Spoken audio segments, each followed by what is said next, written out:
before we actually start the main program, I have few instructions and information. So I request you all to take the front seats so the latecomers can take the back seats and it will not disturb the whole event.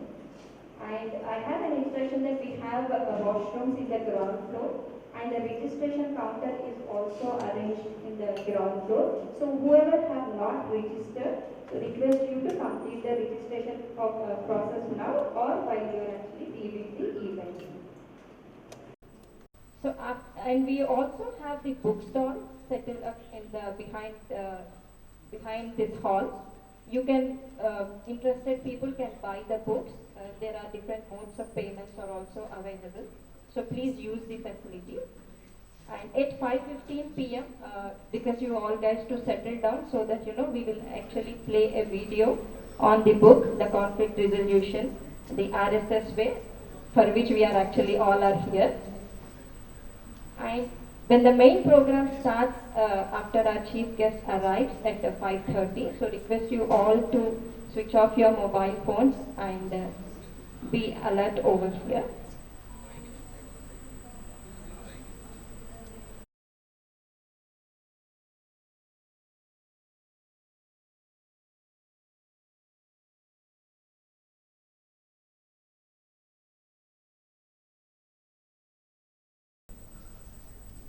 So, Andarki Namaskaram, Swagatam, good evening. I welcome you all to this wonderful evening. I am very pleased to announce that we are here to attend conversation with Dr. Ratan Sharda ji on his book, Conflict Resolution, The RSS Way. Today, we will have opportunity to know deep insights about how RSS performed, thought, prevented, and held onto its own amid heavy odds and hostility in three major theatres of conflict, namely Jammu Kashmir, Punjab and Northeastern region. Today, we will also have deeper discussion on present burning situation of Punjab. So I request our main speaker of today, Shri Ratan Sharda ji, to come on to the stage and take his seat. I request you all to please welcome him.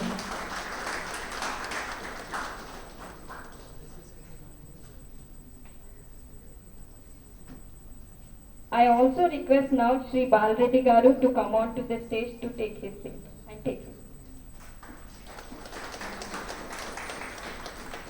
Now I request Shri Rakesh Kumar Singh ji to come on to the stage and take his seat. Thank you Ratan Sharda ji, Balreddy Garu and Rakesh ji.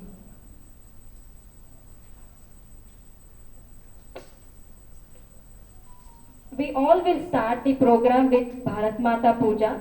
So request the dignitaries, Ratan Sharda ji, Balreddy Garu and Rakesh Kumar Singh to come forward. And we can do the Deeparadhana.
I want to give a brief introduction of the book. So before I start, I want to give a history, few lines. In the past hundreds of years, the efforts of the invaders to wipe out any Indianness in our culture is very evident. The conflicts post-partition are more methodical and designed to be the cultural invasion to destabilize India by using the framework of democracy with the support of internal aggressors. While the country was focused on freedom struggle, there were seeds of separatism being sown which would play right after India's partition in 1947. Pakistan, the new country carved out of India, played the main role of aggression against India. It was the beginning of what followed a stretched conflict in Jammu and Kashmir for the decades to come. Punjab and the northeast region of India contributed to the list of conflicts India faced post-partition. RSS conflict resolution is bound by the unifying spirit of Bharat. It walks the talk and follows up with action on ground. A book like this and a socio-cultural organization like RSS has a bigger role to play, whereas a society we revive culturally. We evolve in certain areas as we face new challenges which threaten to destabilize the cultural pillars via amos like language, religion, caste, and class. Resolution to these conflicts by a key stakeholder in RSS is a case study for its unique application and integral approach towards the problem. The author summarizes this: identifying the root cause is an important step in resolution. RSS has taken a consistent stand against separatism and a firm line against appeasement. Dr. Ratan Sharda ji and Yashwant Pathak, the authors, have precisely covered this in their masterpiece called Conflict Resolution, the RSS Way. So now I request our main speaker Ratan Sharda ji to interact with the audience for few minutes. First of all, before I say anything, my heartfelt thanks to Sambit Prakashan, the Sambit intellectual group. Every time I come up with a publication, they are large-hearted enough to invite me and have this interaction with the audience. Coming to Hyderabad itself is a very energizing experience. I meet every time new people, I meet very exciting young youth, and I find Hyderabad growing at an exponential rate which I have not seen any other city grow. And I travel a lot, I can tell you honestly. I'm so lost this time that actually I asked Ayush which area of Hyderabad are actually, moving around this time. So I just moved in the western part of Hyderabad. I'm told it is now 80 kilometers wide. So that's huge, and despite this, there is a lot of order, and I see a lot of new people coming to the city, and a lot of interest in this kind of activity where actually Saturday, Sunday is supposed to be the only day they are free. So I thank the audience also. As far as this book is concerned, she has given a good overview. The reason for the research I did on this topic was that RSS policies decided in the Akhil Bharatiya Pratinidhi Sabha and Kendriya Karyakarini twice in a year, and those resolutions are the basis of its work on the field. Most of the people don't know this. They feel somebody somewhere decides something and these things start moving, there is one person directing everything. But resolution passing itself is a very elaborate exercise. People present their ideas, they are discussed threadbare, they are modified, amended 50 times, 30 times, and finally a fine-tuned resolution is passed. It is not just passed, that resolution is activated on the ground by asking Swayamsevaks to work on it, preparing the cadre, giving them the inputs, and working on the ground. Now this aspect of Sangha work people did not, so that started me on this particular journey. My guide, Professor Yashwant Pathak, gave this idea. And then when I quantified those approaches, so just to give a figure, why I chose this topic.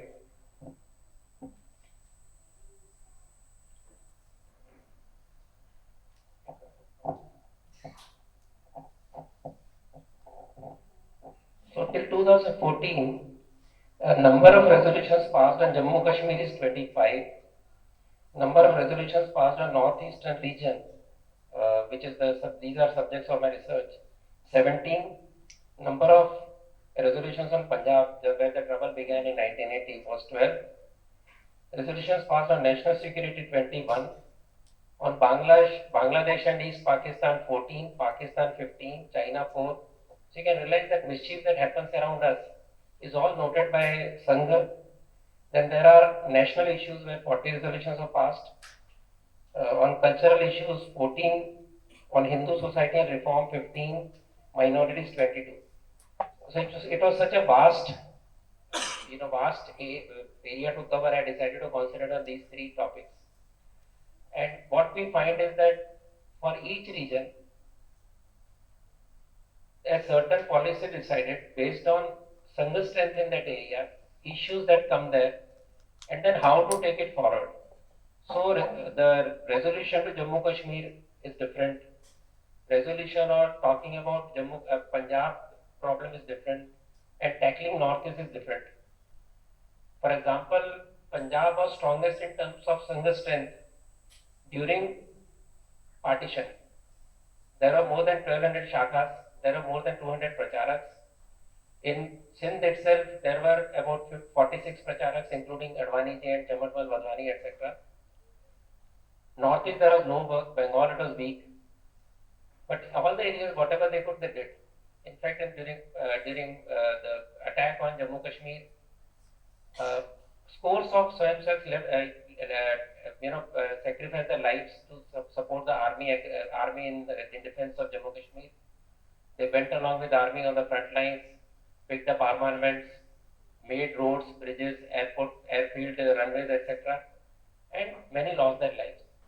After that, when 370 came, it was a sustained campaign for 70 years, coming with new ideas, new issues.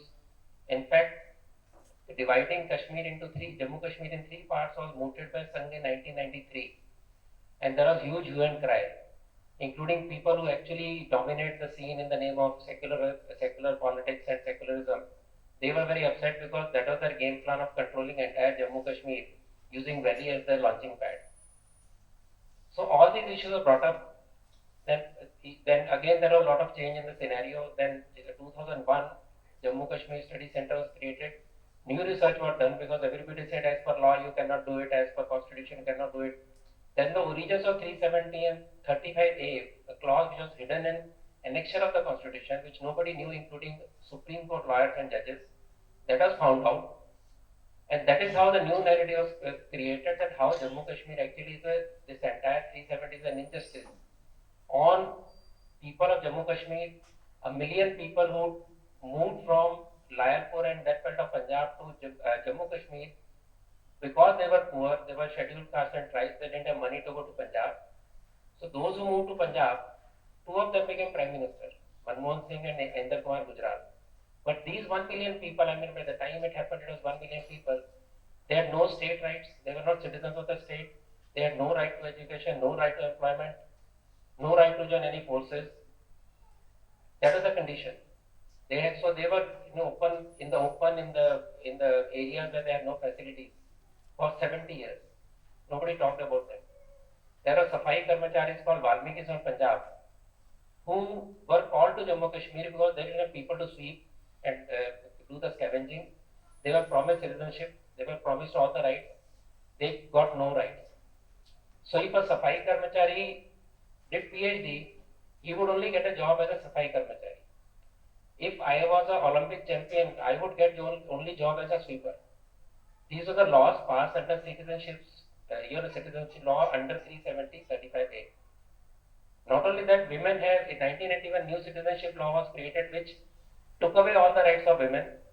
That means if they married outside Kashmir or non-Kashmiri, their hereditary rights go. They cannot get property from their parents. They cannot give their property to their children. At the same time, if somebody came from outside and married a Kashmiri, that person would become a Kashmiri. That girl would become a Kashmiri and get all the rights. So the best example of this discrimination was that Sheikh Abdullah married a British woman. She became Kashmiri. his two sons and daughter. Son married a Hindu from Rajasthan. She became Kashmiri. The daughter married a congressman outside Kashmir. She became non-Kashmiri. All this was happening in the name of secularism, the name of special rights of Jammu Kashmir. All this was brought out. And sustained campaign for 70 years finally resulted in what we today see a step towards the resolution. At the same time, if you look at Punjab, as I talked about partition, there was nobody fighting for in 2006. It was only Sangh and Akali Dal and those forces, Arya Samaj, etc. They paid very heavy price. Despite that, they were banned. There are cases of, I have one of the lists in the book where I have given the name of handwritten list of 33 martyrs who died alone just in Amritsar during 6 months of riots. We don't know about anything about it. Then of course I talk about Khalistan movement, etc. The northeast, since there was no work there, and when Eknath Banerjee went there, he moved there for 1 month and he straight away came to Maharashtra, met Baba Rao Bhide, who was a Sangh Chalak, and he said, I need 10 pracharaks immediately because we don't start work in northeast now. It was called Assam at that time. In 30 years, Assam will be gone out of India. So immediately when he gave a Bauddhik there, he gave a lecture there, immediately got 8 pracharaks there. 1 pracharak came from Punjab, 1 pracharak came from Rajasthan. So 10 pracharaks went to northeast with no base at all. Nothing, no karyalay, don't know where to go, how to go. In fact, the day they went, there was floods and they got stuck on the way. They walked all the way to Guwahati. So there on the Sanghavara started. Now because there was domination of church, you could not start Shakha, you could not meet people. Initial work started with Rajasthanis, then slowly it spread to the local people. And from there on, realizing that they cannot do this Shakha directly, they started Seva Karya, they started schools. So this creation of schools, creation of Seva Karyas over a period of time, building faith in indigenous people about their faith because they were persecuted. The indigenous people were not allowed to practice their religion. If one person became a Christian, an entire family had to become a Christian, or you could persecute or prosecute or isolate that particular family.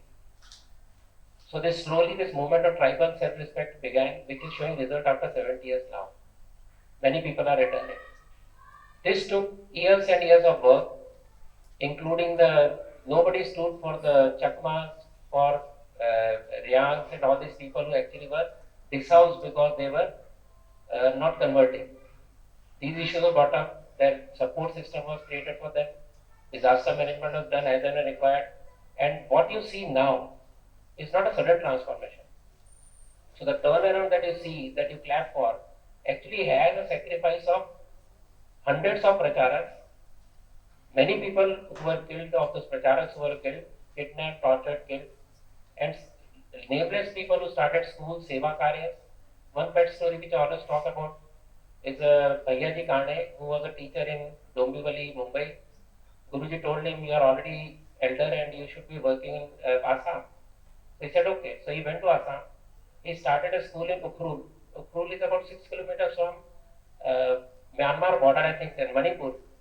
So you took 2 days to reach there and work. So he started a school there. He thought that we need to take people to, other parts of Bharat, bring other people here so people understand we are from the same nation. We should work together. We are all brothers and all, because there was a sense of isolation which lasted till 2014 also, I would say. That was one of the causes for rebellions being continuously happening there. So he said, I will take these children to Mumbai, show them around, get them educated, and I'll bring them back. So somebody said, no, this guy will kidnap these boys and girls, and no, we cannot give. He will sell their kidneys and all that. So he had a child, a student of his called Jayant. He's still alive. So he told Jayant, he said, this boy of mine will stay with you. If I come back, you give my boy back, and you take my other children. If I don't come back, you have this child as a hostage. Child also agreed, imagine. That is how the first student experience in interstate living was born. So such stories that inspire you, this is how slowly Sangha has managed to change the scenario around at a cost which you don't even imagine. So these are the stories which come in this. This is not a story about Sangha theory, Sangha Shaka, Hindutva. This is a story about Sangha application on the field. How the thinking about nation works on the field. how the national unity, the cultural unity of the nation becomes the underpinning of every thinking. When Congress was continuously down whether Northeast belongs to us, whether Assam belongs to us, whether Mizoram and Nagas are part of Bharat, a sense of a kind of sense guilt of guilt they carried. Whether Kashmir is ours or not, Nehru ji sir, आपका इच्छा होगा तब रहना, नहीं तो चले जाना, आपको पाकिस्तान को दे देंगे, whatever. So this we had never a doubt, because for us Kashmir was not the issue of referendum or issue of majority Muslim. For us it was that Kashmir is the fountainhead of Bharatiya civilization, of Hindu Dharma. It has a 4,000-year-old history, written, documented, about which many of us are not even conversant. Abhinav Gupta nobody knew about, so even that was celebrated by Sangha. So that is how slowly you change around the entire thinking of the nation. That is one lesson. Secondly, Sangha never saw anything in isolation. So something happened in Assam, another sporadic incident in Srinagar, something happens in Punjab, something happens in Marath. All these are how they are interconnected, how the forces which see today, what we call anti-national forces, today gangs, they were marked out, joined, the dots were joined by Sangha during its resolution. So the kind of Muslim terrorism that started in Kerala, kind of alliance these people, these extremist jihadi elements in Assam, in Bengal, or the tie-up that Punjabi Khalistani elements had with Kashmiri terrorists. This was always highlighted by Sangha. So this is how you see that the sense of looking at the whole nation as one has been brought out. Now coming specific to Punjab. Punjab problem started not now, they started way back in 1929, I would say around 1920 or 1920, when British created a separate SGPC, I think 1925. Shri Gurudwara Pradbandhan Committee was the first step. After, of course, the McAuliffe history, which was released, the Sikh history, which is today the fact history of Khalistanis, which was distortion of the real history. Interpretation of Sikh scriptures were also distorted by McAuliffe.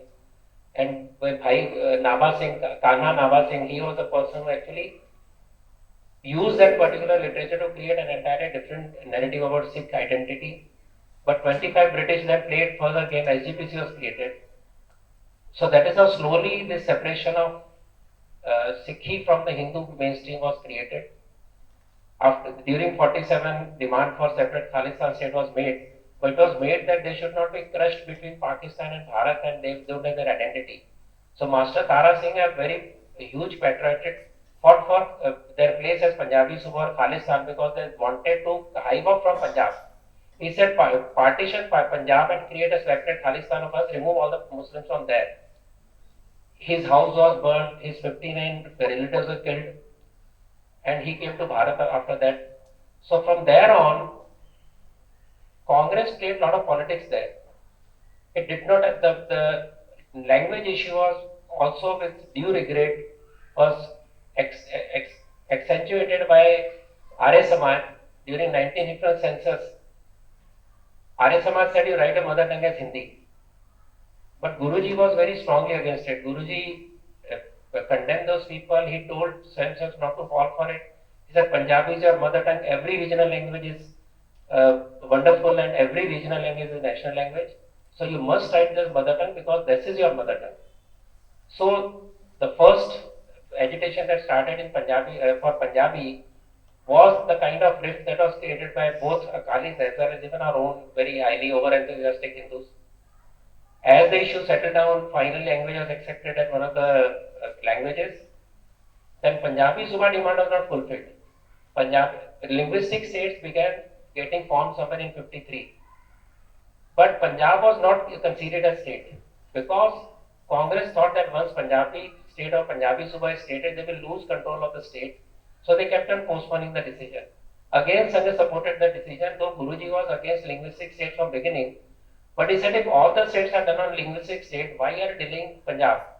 So that sense of bitterness remained in the Sikh Qaum and also Punjabis, and then Punjabi Suba was made. Again to create a problem, Chandigarh was not resolved. 2 districts of Punjabi majority was given to Haryana. 2 districts were given to Himachal Pradesh. So what they got was something corrupted, something which was not resolvable. So this bitterness continued. Then Akalis won the election, Congress didn't allow that particular government to last. Every day was broken. Indira Gandhi was playing games with them. So that is when Anandpur Sahib resolution came, which talked of religious-based state, which talked about federalism, which talked about more rights to the state. Basically, second kind of resolution. And then that finally resulted in Khalistani movement 1981, that Bhindranwale was created, and that Bhindranwale was used by Indira Gandhi, also used by Akali Dal. Indira ji thought she could control Bhindranwale. Akali Dal thought we could control Bhindranwale. So Sant Longawala said, he is a danda with which we are going to beat Congress. But none could do anybody, because once you ride a tiger, you cannot dismount it. Finally, thousands of people died. There are figures in the book about, and of those 61%, about 61% were Sikhs, not Hindus or security forces. RSS continuously not only just passed resolution, they created special bodies. There was Punjab Rashtriya Suraksha Samiti. I was fortunate to talk to a gentleman who's a pracharak first, then a karyakarta called Jagriti. He died recently before the book was published. In fact, this book is dedicated to him. So when resolution passed in 1986 that we should do something for Sikh Hindu unity, we cannot break the unity. So he said, we are passing resolutions, what we will do actually. So he was called to Delhi, and they said, okay, we start this activity. Who will take responsibility? He said, if nobody takes, I will take the responsibility. So Adhikari asked him, you know the result, what will happen? He said, I will be killed at the most, what will happen? And then bravely, he continuously fought on the field. He would take public meetings, he would carry julus, morchas and all. He took a Rashtriya Dharam Yudh Morcha from Punjab to Delhi all the way. Huge meetings were held. Of course, the reporting I got only in Punjabi newspapers which he had. There is no document anywhere else. And when I met him, he was disabled below his, legs. And he said, I am satisfied at least now people will know about what Sangha has done in Punjab. So that was very important document, all the press cuttings and all. He challenged Bhindranwale openly in the field. He never carried a security guard.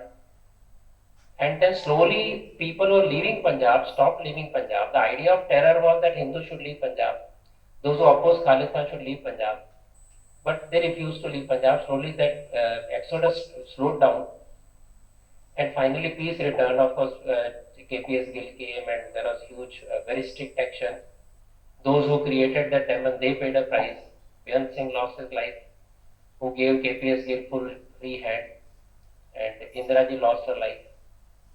But finally, when peace returned, the important part which joins me to today's Khalistan is that people who were quiet all this time, they came out as human rights activists.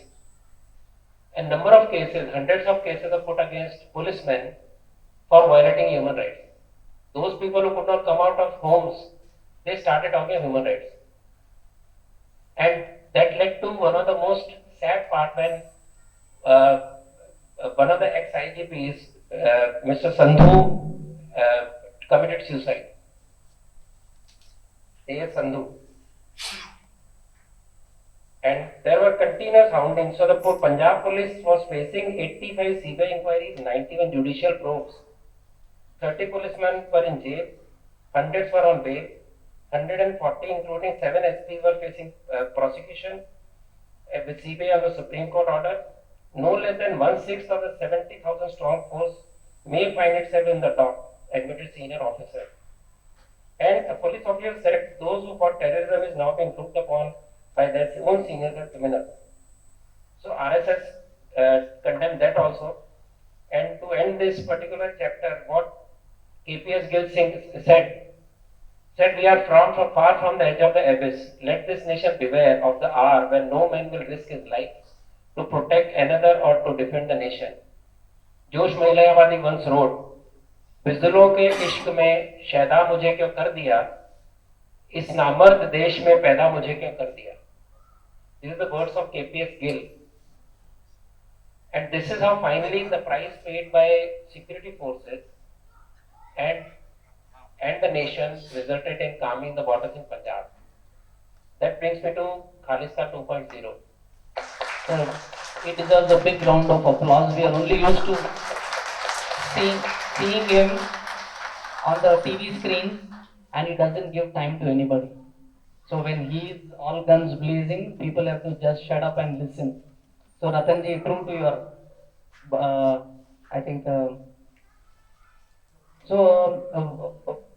see, I think you all know that we are part of this Samvit Kendra event today. I represent Samvit Kendra. Otherwise, I would have loved to be amongst you, sit there and enjoy this conversation or that speak of Ratanji. But I will do a little gap filling. I'm here as one of you who's going to have a conversation with who's on the extreme left, Wing Commander Rakesh Singh. He happens to be my senior in the Air Force. He's flown both fighter planes and helicopters. And he's been an exceptional pilot, participated in Kargil. He's been a trainer for the instructors in the Air Force. So very qualified man from the forces. And we have a very popular media person here in the center. So I will first get you all to know our guest on the extreme left, Wing Commander Rakesh Kumar Singh.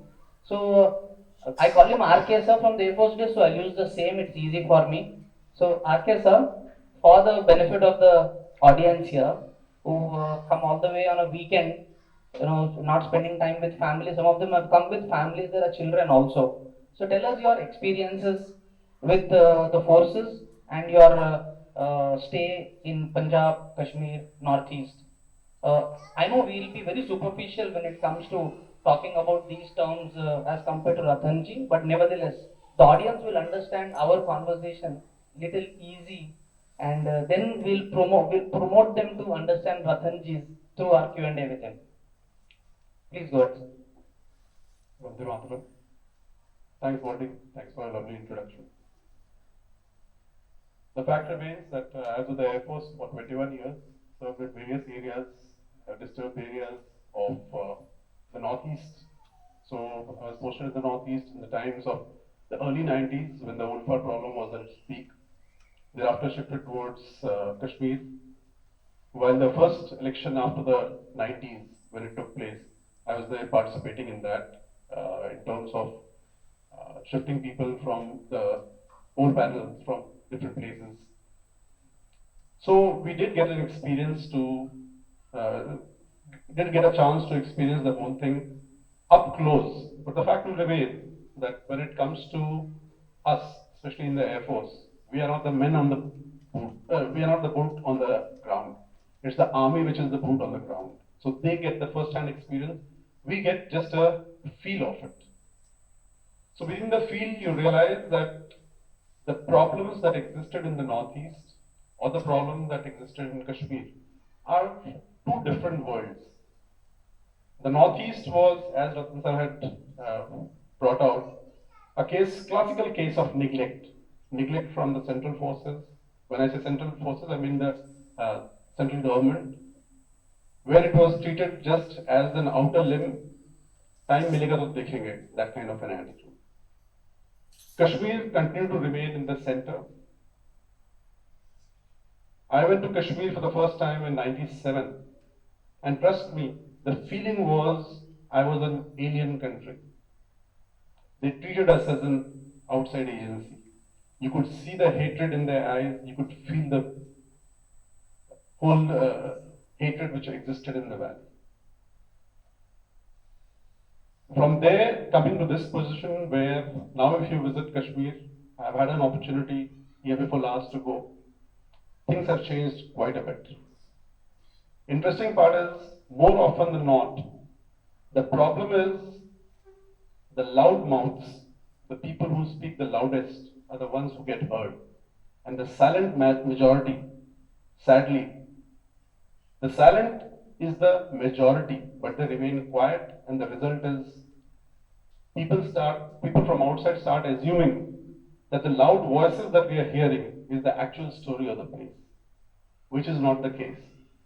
Kashmir also, whatever I told you about the early 90s, where you felt a hatred, trust me, the hatred was still on the result of the loudmouths. Anybody who sided with India was a target in the valley. So you had no choice So even if you wanted to side with India, you had no choice but to go along with them. So when it comes to conflict resolution, whatever my understanding of the subject has been, that any conflict, be it within the family or at a larger scale of the national front or otherwise, it will always remain that you have to identify the character of the problem. Can you solve the problem or can you not solve the problem in the immediate? If you can't solve the problem in the immediate, what you do is what is called as manage the problem. You manage the problem till a point where in the background you keep working to soften the attitude of the adversary and in due course of time come to the solution. So world across, there may be different writers giving different versions of what are the conflict phases. But if you were to broadly categorize what are the conflict phases, any severe conflict will have the early phase where is conflict management. And then comes the phase of conflict solution. That is the typical narrative that you get to see everywhere. So during the conflict management, there will have to be the use of force as well. If you find the situation is going out of hand, there will be management through the use of force. Soften the adversary to the point where he comes to the negotiating table. That's exactly how it was done in the Northeast. In Kashmir, it has been more like the whole thing was, the fulcrum was around Article 370, which prevented even the central agencies to actually sort out the problem. Removal of 370 itself is the fulcrum through which we are seeing the resolution that we are coming to. But the fact will remain that the abrogation of Article 370 itself is a use of force in its own way.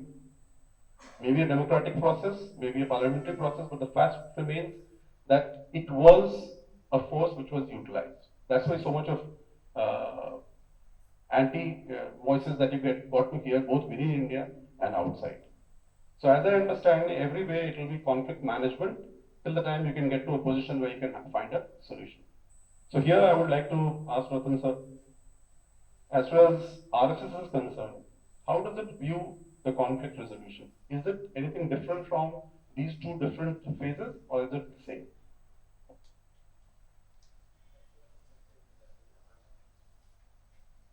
Commander, thanks so much for your perspective. See, one thing that is very different from other nations is that there is no voluntary organization.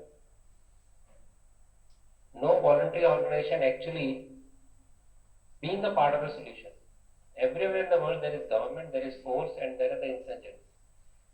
Only in Bharat we had a force like Rashtriya Swayamsevak Sangh which became a part of solution, trying to present some kind of solution, supporting the nation state despite criticizing it in many ways the way things were handled. As pointed earlier, what RSS looks at the strong underpinning of national unity through culture. Culturally we are one. We may express it in a diverse way. We are all our own people. That's why I talked about many parties believing in fact that Northeast was not part of India. Jammu Kashmir was taken by force. They are not part of Bharat. So this idea itself that India was never a nation, and these areas are never part of our Bharat, that exacerbated the entire issue of this conflict. So RSS, we are looking at the conflict as part of our entire nationhood was one for different issue. Second was creating the right atmosphere in that particular society, in that particular state that was different. Managing, of course, managing is part of government job. It is not part of a voluntary organization job. Voluntary organization is strong. Its job can be to create conducive atmosphere.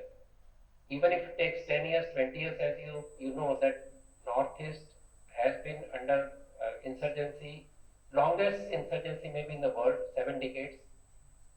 Jammu Kashmir lasted for 70 years. Otherwise, if you look at the life of insurgencies, about 10 to 12 years, maximum 20 years, very few have survived that time. Either has gone to the government or has gone to the insurgents. So the supporting role that RSS creates in creating the conducive atmosphere is what is its contribution. Basically, management of conflict, as you pointed out, using force where required, being soft when required. That is government's job, and we can only, as a society, play complementary role. Yeah, Ratanji, how about humanitarian values? How does Sangh deal with that while dealing with a conflict?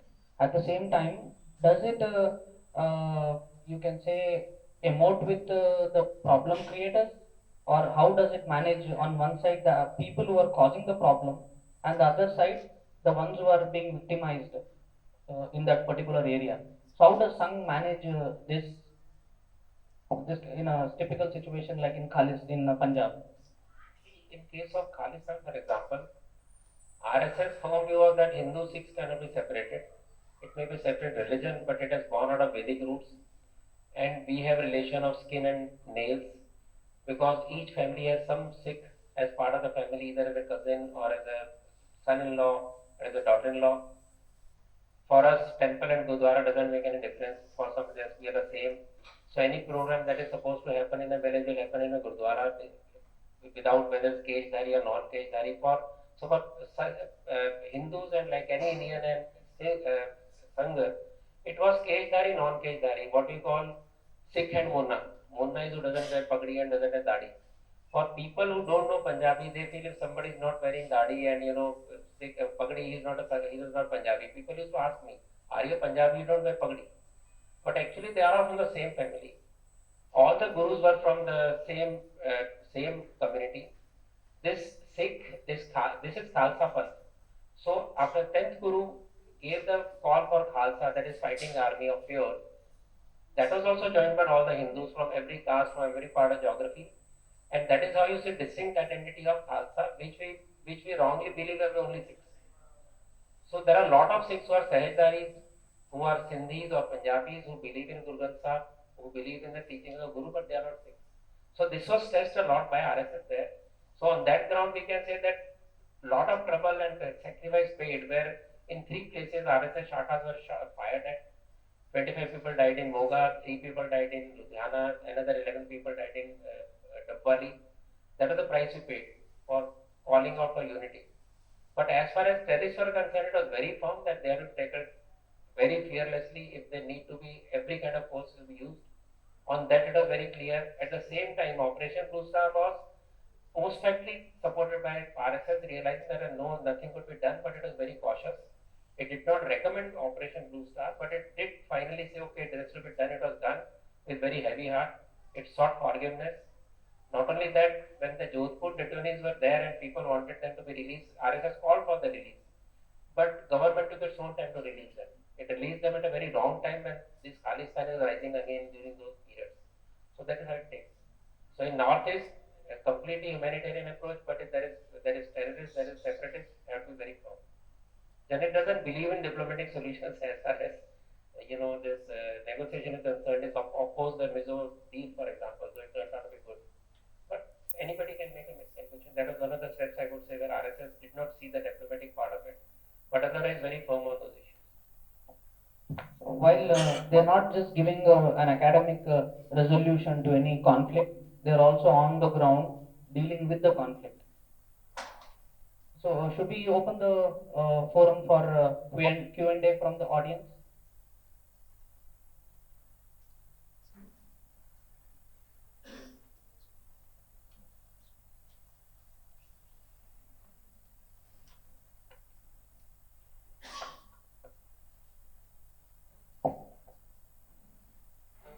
Sir, my name is Srika. I'm from Nationalist Hub.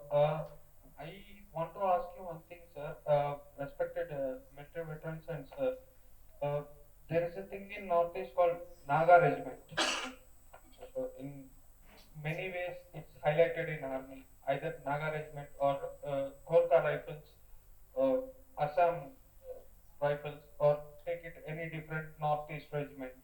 Or when you come in down south, Madras Regiment, everything has its own thing. But when you come from different regiments and you get compiled in the different groups, you don't feel any regional differences or anything.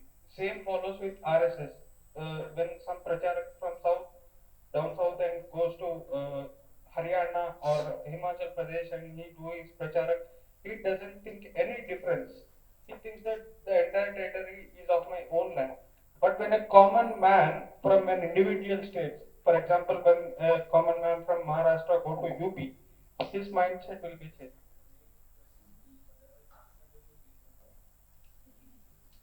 So, like, what I want to ask is how to change this common man's mindset, thinking that every territory is mine.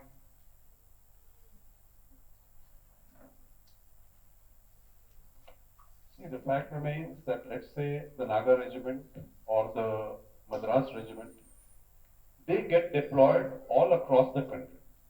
They are not deployed. It's not that the Nagas are there only defending Nagaland or the Madras is there in Tamil Nadu or something. They get deployed across the country. The regiment as such, maybe till earlier, now things are changing. Earlier it used to be people used to come from the same stock, same area. Now that's not the case. Now there is an intermix which is taking place. This is as a result of whatever happened post 1984, when there was a bit of mutiny which took place within the Sikh formations. So from there, the fact remains that slowly the dilution is taking place, but the fact will remain that they still come from a generic area. The officers are not from that area. The officers commanding them, a Gurkha regiment could be commanded by a Madras officer. Similarly, Punjab regiment or a Punjab Sikhlai could be commanded by somebody else.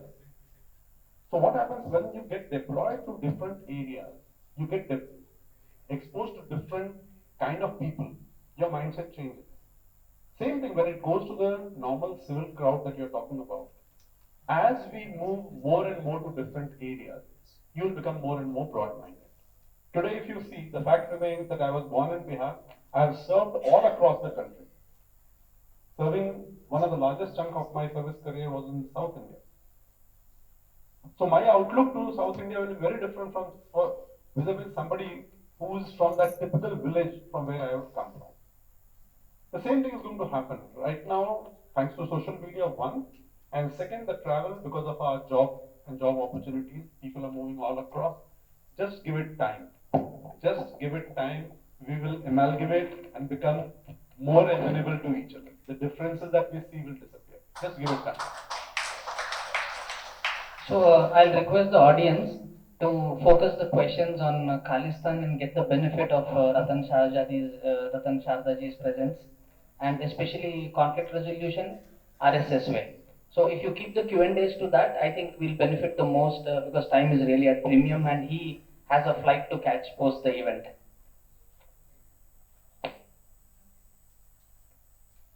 Namaste everyone. This is Gautam and of course question to Ratan Sharda ji. Namaste to him. I am a Punjabi, so more or less my roots are from Punjab and my parents belong to Punjab. And there is a big transition which has happened. I think I'll just come to the point directly. I think Khalistani movement started somewhere, as Ratan Sharda ji shared, is around 1940, where it picked up. Jagriti Singh Chauhan ji actually first coined that term as Khalistan. Over a period of time, that got subdued because most of the CMs or the leaders were basically Mona Punjabis, mostly initial CMs I'm talking about. Later on, Akali Dal and other Sikh communities started coming into the politics because Sikhs were mostly into agriculture, if I'm not wrong, and Monas were mostly into the trading part, the business part of it. So, as I think you were coming to that point, my question, I'll once again come. You were about to speak about Khalistan 1.0 and Khalistan 2.0. So, just if you can share, that is very, very important for everybody to understand, and how I felt while going through the series of events which are happening not only in Punjab, but overall other parts of the country where no such divide is happening now.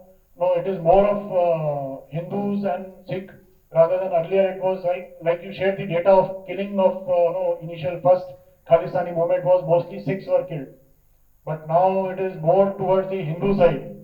So that divide is coming between the same sect, as you rightly said. I think in your interview, one of the interviews I saw, that no, in your Twitter also, that no, Sikh basically were Hindus. They were taken, they were converted. One part, one member of the child of the Hindu family was shifted to Sikh family. So just wanted to understand that what is the difference now?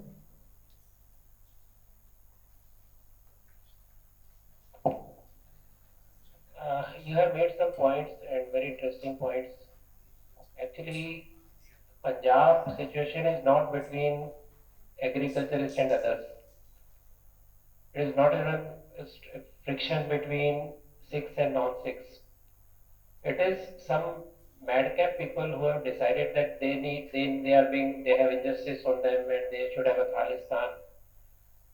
And if you look at the entire Punjab situation at that time, even during Khalistan time, Punjabis, Monas and Sikhs were nearly the same ratio. As we always find, majority of people keep quiet. During earlier, terrorist days, I used to go to Punjab a lot of times. So many Sikhs would feel Khalistan to bani jayega, jo hota hai hone do kinds. They would make jokes, but there is no division between Hindu Sikhs at the common level. And when their own daughters started getting picked up by the terrorists, they would come at the night, खाना खिलाओ, ये लड़की भेज दो, ये बहू भेज दो. That is when they realize that these people have no humanity, they have no interest in Khalistan, they basically they are goons. That is when the tide turned from the society, apart from the police work. So this unity of Sikh and Hindus, which could not be broken during 1890, was the result of resolution of the problem in a given time. Pakistani people conceded that we failed to utilize Khalistan movement to break India because Hindu Sikhs could not be divided. So from then on the project started of creating literature, creating industrial capital, distorting history, distorting scriptures, providing enough funds for them to create very wonderful, literature, twisted of course, to create this kind of separatist attitude. So Longovan began appearing in all the gurdwaras across the world. Then the person who created Kanishka disaster bombing, he also became a hero. So this change happened subtly, and during last 30 years, biggest problem that I see today is alienation of young Sikhs. So Sikhs above 50, 60 have no problem. They still believe one we cannot be separated. ये सब nonsense है. तो हिंदू सिख एक ही है. But the new generation is very, alienated from the other society. They believe they are nothing to do with Hindus. They have become more Islamist than they are Sikhs now. That is the only worrying point. Second plus point is that Khalistani movement was in the heart of Punjab. But 2.0 is outside Punjab, outside Bharat. Only thing, because of social media, you see a lot of, I would say, noise. For example, somebody from UK was telling me on YouTube that the kind of, indecent language you saw from the Sikhs and abusing people, they were just 26, and more than 100 were other Indians standing there for Bharat. But because of the social media distortion, news distortion, we only see those two people abusing women or abusing Gujarati person or somebody, but not the people who are standing for Bharat. So I think this bubble will burst because once they have chosen the wrong leader, like Amritpal, he has no religious background. They have chosen to present the entire idea in a very gaulish and goonish manner, that Mundaism apparent to the people. So Sikhs realize very soon that they cannot be really well-wishers of Sikh society. And all the people are carrying the noise. None of them will come back to Bharat. That is a challenge I have given on the TV to those people. And they kept quiet. Their relatives have gone out. They have gone out. They are millionaires there.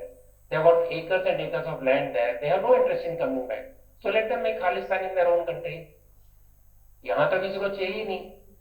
Or then they have no sense of shame. Today, a Sikh has been killed in Afghanistan. Has anybody spoken from Khalistan? No. 2 days back, a Hindu doctor who had done surgery free of cost to lakhs of people was killed in Pakistan. Have they stood up? No. Granthi's daughter was picked up in Nankana Sahib. Did they speak up? No. So it shows that they are slaves of Pakistan. So any self-respecting Sikh is not standing with them. It is just the noise that you see, but it is less serious than the Khalistan 1.0.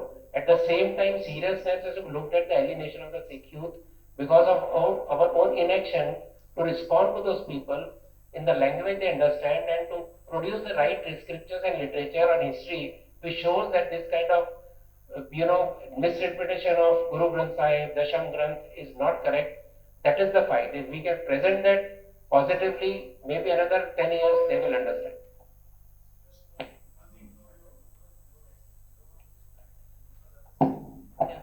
We'll deny others.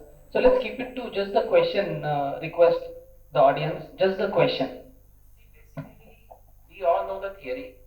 We are part of the solution. We are part of the entire discussion we have. So don't go back and tell the same story. I would rather if I just give the question, we will understand the context. Ji Namaskar. My name is Prasad Peketi. I have got a question in terms of conflicts that are arising out of generation shifts. So now more of the youngsters in Punjab, we see that they are getting into the revolutionary mode and more of drugs influence. And also we see that a lot of conversion into Christianity that is also happening. So what are the ways how it can be addressed? Thank you. I think the second part I already answered in the first question when I said that we have to come back, we have to present the old scriptures, we have to present the original history, we have to present the original context and the meaning of the Shabads of Sant. You know that Dasham Granth is no more exposed anywhere except Patna Sahib. You can't even recite it in most of the Gurdwaras. A Granthi complained that he cannot read many Shabads because they are typically Hindu. You cannot talk about Chandi Diwar, which Guru Gobind Singh Ji wrote. History has been distorted, so all this has to be quickly brought out and presented to the people. The only reason I wrote a book on Guru Nanak Dev was I wanted to present the context of Guru Nanak Dev. Trying to separate him from Hindu or Vedic thought and trying to connect somewhere else. You ask any Sikh youth, if you are so great, you love your Islamic brothers, tell me one Shabad which comes from Quran. Tell me once Guru Granth Sahib where you have named thousands of times Krishna, Hari, Govind, one time when Muhammad is called for, Jesus has been called on, Guru Nanak Dev went all the way to Makkah, debated with Maulvis, but he didn't refer them anywhere in the book. So these issues have to be brought and to present the right picture. That is the only solution. And as far as generation conflict is concerned, it is totally different issue. I have been talking to young people since last 2-3 days in university. That is a totally different context. I will not take it up right now. It's that Mukhism we thought it was a joke. It's not a joke. It's a very serious issue. New left is a very serious threat, which is certainly killing our entire new generation or removing it from the right thinking. So that's a new battle which has to fight very separate. It's a mind game going on. And unless we recognize that game itself, which you don't even recognize today, we treat it as a joke. It's much more serious. So that has to be tackled in a very, very different way. It's a purely intellectual warfare. That question was answered well. I would like to add something like what can each one of us do is something you'll have to think after this session. It is not that someone in Punjab has to do or RSS has to do. Each one of us as Swayam Sevak or a non-Swayam Sevak also, we have to each one of us think how can we contribute because any problem anywhere in the country is a problem of all of us and we have to contribute either start understanding what is Sikhism all about, how was it a part of Hinduism, still a part of Hinduism, and never fall for the separatist ideas. So with that, we'll take the last question of the event. And there's already a taker with the mic here, so we'll have to take his question. Dr. Ratan, I'm really fortunate to be in your presence. I've been following you on YouTube. My question is regarding this center and state conflict with respect to the border states. So, like for Punjab, Rajasthan, and Himachal Pradesh, which is also part of it, is claimed by Khalistanis. So, since law and order is a state subject, what role can RSS play from a conflict resolution perspective with relation to center-state conflict? In terms of being able to react to some of these separatists. See, as Bala sir rightly pointed out, we as citizens have to fight the battle. It's not for RSS to fight the battle. We are RSS. Because RSS can give ideas, RSS can give you the right content and you have to fight, first of all. Secondly, you cannot talk Khalistan if you don't talk of the area held by Maharaja Ranjit Singh as the only Sikh kingdom we had. If we can't talk of those areas, forget about talking about Khalistan. So it is a myth. Rajasthan is not part of that particular issue. Don't mix up Rajasthan or Himachal Pradesh with Khalistan issue. This is a political game that is going on. Nothing to do with conflict. It is purely political upmanship. So it's a separate issue. It's a purely political issue. And as soon as the government changes this issue, will die down. Sir, though it was already announced as the last question, but I had kept one to ask on a very personal level. Going back to the year 2008, 2009, when I was doing my MSc Defense Studies, we had a guest speaker, Mr. MJ Akbar. So the topic was Kashmir, Pakistan, and whatever. I posed a question to him, and I will pose the same question to you. Of RSS and the so-called right-wing thinkers, what do we think about it? The general thought process, including in the military for quite some time, it was that a stable, strong Pakistan is in our favor. Pure, normal, common sense is defied by this sentence. How can my enemy being strong be in my favor? Is something I have always contested and I contest even today. A broken up Pakistan is the best solution for India because then we can eat it piecemeal. That's the way I look at it. What is the perspective of RSS on this?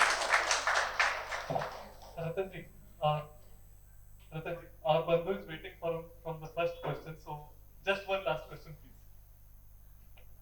It's an honor to be here, and thank you for the nice words for Hyderabad.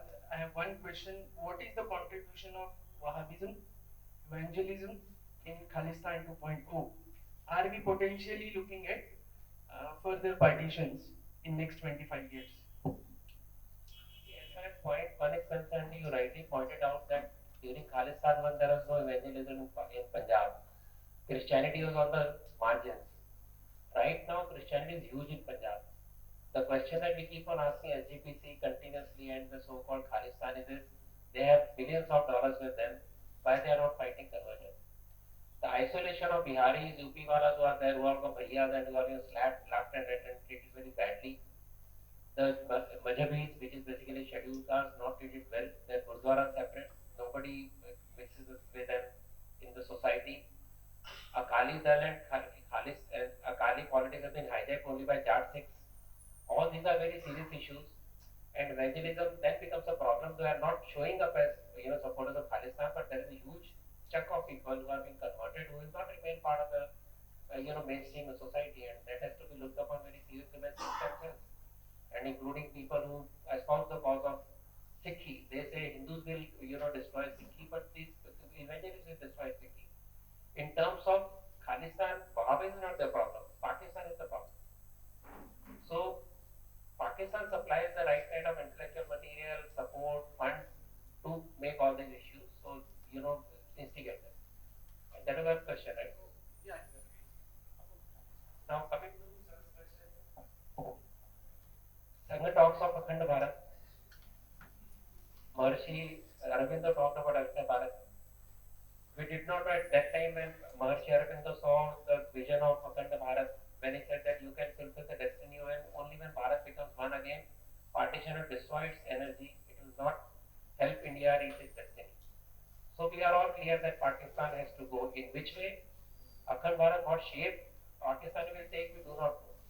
A strong Pakistan being good, it can be good if it's not Islamic. But if it's not Islamic, it cannot remain Pakistan.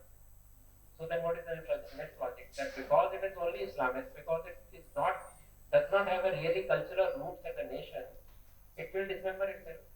It will implode because sooner or later when a handful of Punjabis with controlling the destiny of the nation through army, through business, through agriculture, are imposing the culture. None of them is Urdu speaking. Punjabis speak horrible Urdu, but they impose their Urdu on Sindhis, on Pashtuns, on Balochis, on POJK people. None of this is going to work. I forgot to add that these POJK people are not allowed citizenship by the same Sheikh Abdullah in Kashmir because they were Shia. Shias nahi chahiye sunne ko. Same problem in Pakistan. So when you are not respecting the regional culture of those people, which we in India do, it is bound to have resentment. So Baluchis are never happy with Pakistan. Pashtuns have refused to recognize Durand line. So those Pashtuns will go to Afghanistan if they're strong Taliban. Something will happen there. Similarly, Sindhis, those silent people, not very violent people, they have been unhappy with them. So as this particular exploitation of Pakistan, these few people of the entire population is there, slowly Pakistan will implode. Now it has gone bankrupt because you cannot live, घास खाएंगे पर atom bomb बनाएंगे, atom bomb बन गया, घास खाने को भी नहीं अपना वहाँ पर. So like Lohia ji said that we can have confederation of all these countries because that Muslims have certain skills, Hindus have certain qualities, they work together, they can create a wonderful confederation. So if Pakistan had worked on those ideas, we could have Akhand Bharat without there being politically one Akhand Bharat. Bangladesh is going that way unless Sheikh Hasina is removed and these jihadis come back. So this Akhand Bharat will become, will be there. In what form? That only history will tell. To my mind, it will become many small states, and some states will have to cooperate with Bharat because that is the only way they can survive and thrive. Just see how Bharat has prospered, and there will be few mad camps who will keep on creating trouble, which will be trouble for Afghanistan, which will be trouble for Iraq and Iran, etc. Or USA, maybe China, but it will happen. And I don't believe, as I said, unless they drop the Islamist stand, they cannot be strong and only then they can be good friends of Bharat. Otherwise, they will keep on dreaming of Kashmir. You find a lot of scholars believing that this must go. This shibboleth of Kashmir must go. With my, that saying that without Kashmir I am incomplete, that I will do whatever to, destroy Bharat. Yeah, Bharat is beyond that. So earlier they understand. And you will also see that a lot of intellectuals in Pakistan who said our history begins with Mohammed bin Qasim. Today say we are linked to Harappa Mohenjo-daro or we are linked to Takshashila. So they're trying to find the root. As soon as they find the root, they will become Indian. I think I can sum up by saying Inshallah for that. And we just have 2-3 minutes with the permission. It's the last question. This is the demand for one question. I have a question, which I think will be from a lot of people's mind from the current scenario past 2-3 years, right? And I think you are the best person to clarify that after. So this will resonate with a lot of people, and I wanted to take this opportunity to ask you. There have been a lot of statements by Mohan recently about DNA and something like that. So it confuses a lot of civic including you, right? So maybe you can give a perspective like what it actually means. Does it actually come in the way of conflict resolution, or maybe a new perspective which we can think of?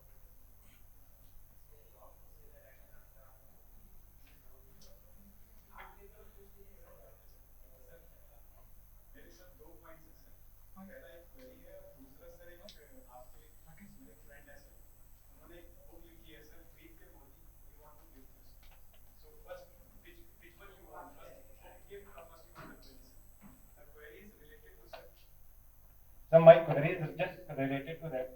Whenever there is conflict in Indian scenario, political parties came into the picture and they are supporting the opposite side of the government. What is our take home and what is our way ahead in this case? Whether it will be a Khalistan, it will be a Islamic movement, whether it will be any kind of a conflict. That's it.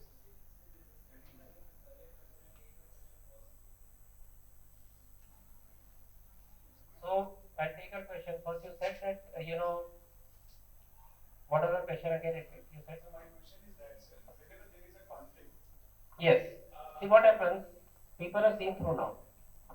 For example, in Punjab, as soon as Amritpal was touched, they said human rights का violation हो गया. That's why is the only thing I quoted from a book was human rights issue. So now Akali says I support oppression of human rights. So I will go to court. I will support the person. Similar to what Owaisi says that I will support the terrorists in the courts. So when these political parties use human rights for any their euphemism to support such people, now people see through. So having seen through, these people will slowly lose power of controlling the people's mind. These are all sporadic, last-ditch battle of these people having lost relevance. So you can identify them and respond to them. I mean, it does a response into the voting machine. So people realize now that these people will just oppose anything and they will do anything to get some support. So that's why I gave example of human rights violation issue being now talked up by Akali Dal and by Congress. Say exactly similar stance was taken as Khalistan conference. As far as your question is concerned, sir, this I have done YouTube from this. 40 minutes, 50 minutes to expect the answer in 2 minutes not possible. But to put it simply, we have to concede DNA same, whether you like it or not. DNA same in case of Kaurava also.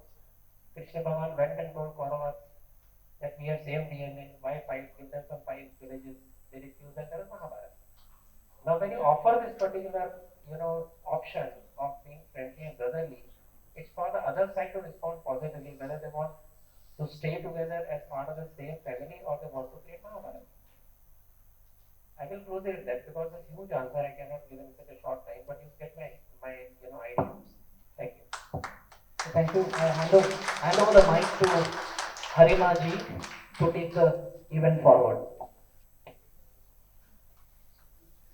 Thank you, Ratan Sharda ji, for giving us a direction to understand these conflicts, start from the truth.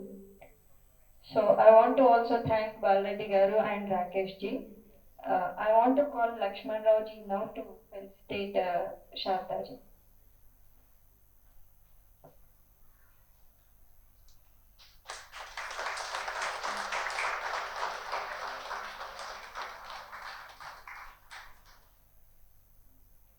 Yeah, so for Rakesh Singh.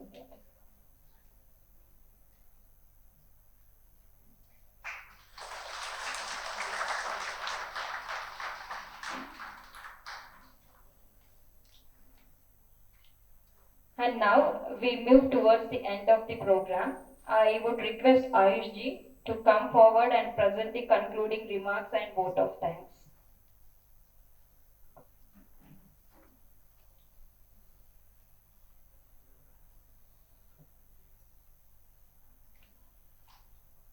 On behalf of Samvit Kendra, I stand here like Baladegi said, he represents Samvit Kendra and you. I also represent you and Samvit Kendra. I would like to thank the Association of Vajra Srinivasan for giving this hall, for organizing this wonderful event.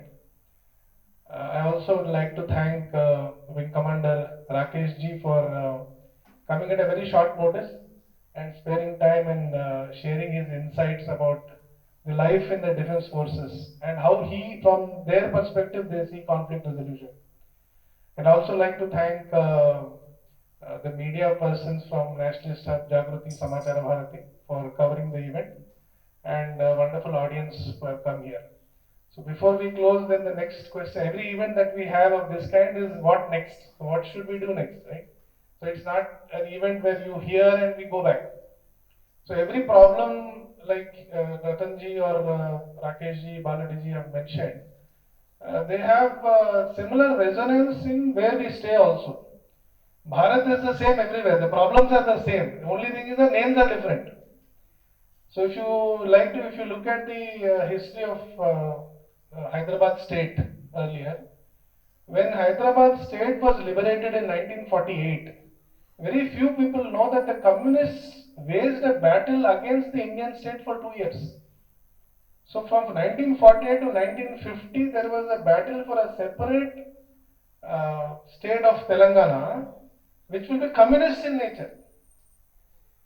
So when we look at this problem, how the leaders of that point, there was an election at that point of the communists, the party that was supported by the communists, they were overwhelmingly about to win. They won more votes than the Congress. It was Govind Vallabh Pant who was I think the Home Minister at that point of time, and he said that I will not allow a Naxalite state within center of Bharat.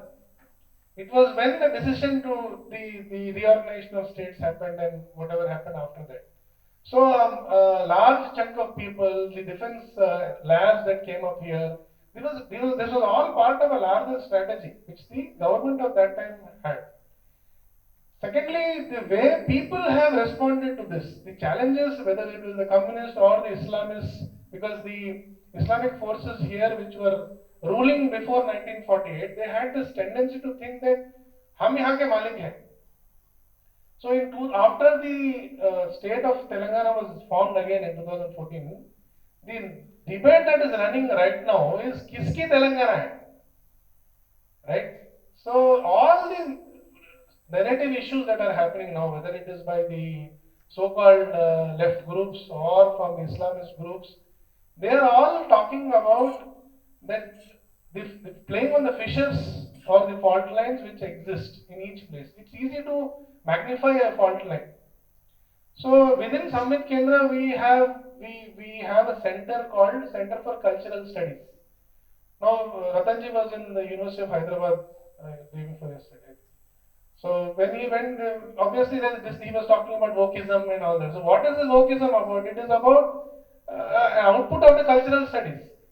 So cultural studies, when we hear the word cultural studies, we feel that it is the study of culture. So which must be good. But cultural studies is the study of culture to deconstruct culture. So that the society can be, I mean, whatever is the end output is that they want to create the cultural Marxist man. That is the end output, so that the whatever the direction that they want to lead it, it will lead in that way. But from our point of view, when we say सांस्कृतिक विषयों के ऊपर चर्चा, so when we say सांस्कृतिक विषय, we don't mean that cultural studies. So within Samvit Kendra, we have this center for सांस्कृतिक studies. So to present what is actually culture. Right? So understanding these fault lines, understanding our response, what should be the investment from our side. So we require people who do translations, who are into deeper research, who will look beyond the current political framework, who are able to work for on a long-term basis. Just to conclude, before the whole, when we talk about the Sikhi parampara, it's about 500 years for us. But the first census that came in where Britishers introduced Sikh as separate from Hindu was in 1885. So within a span of 100 years, from 1885 to 1985, they have been able to establish a narrative that we are separate. Secondly, after Operation Blue Star, when the whole Harmandir Sahib was reconstructed, all the elements that depicted Hindu connects, they were all wiped off. So we have a situation today where both Keshdari and Sahajdari both are not clear about whether we have the same roots or not. So what Samvit has done is we have published a book called Philosophy of Guru Grantha Sahib Ji, which traces the commonality between the Vedic tradition and Sikhi. So on each aspect, whether it is reincarnation, it is related to Jati Vyavastha, different subjects. What does Sikhi say and what is the Vedic concept? So we have published a book on that. Similar kind of initiatives we want to take up. We are working on a book on Tipu Sultan. Tipu Sultan as he was. So that will be another contribution from our side. We have worked on a book called The Liberation Struggle of Hyderabad, Nizam's Rule Unmasked. So there are a lot of initiatives that Samvit is taking up. If you can meet any of our team members. And in that form also you have an option. So somebody will contact you with related to how you want to address this. Finally, when it comes to census, in continuation to the Sikhi, this Khalistan thing, this is not a one-off activity because there is a big movement today to ask the Janajatis to say that we are not Hindus. So there is a movement called Gondis. They will write that we are Gondis. So if there is an option in the survey form, are you Hindu or are you Gondi? So you will say Gondi. So states are beginning to work on this. These kind of censuses are not only driven by the center, there are the state governments also which are taking up similar kind of initiatives where they are doing this. So we need to be aware and we need to spread more awareness among our circles, and especially to reach out to university students, to college going students, to help them to understand this whole game that is happening. So in that way, whatever way you can contribute, whether by translation or meeting students or organizing events or doing some research, doing some collation of books, especially from 1900 to 1920, responses of Indian scholars to the British mechanisms, the malpractices the Britishers did, those kind of things. So any form where you can contribute in some intellectual activity, please come forward and contribute. There is also a stall at the back, at the end of the hall, where we have some of Ratanji's books also there. Today we have a there is a few levels. Okay, sure, yeah. So I thank the audience for sharing time, and finally to Dr. Ratan Sharda ji for sparing his valuable time. This is his prime time debate time actually. So he does. And we have been able to hold him because there are two veterans besides him also. Thank you so much.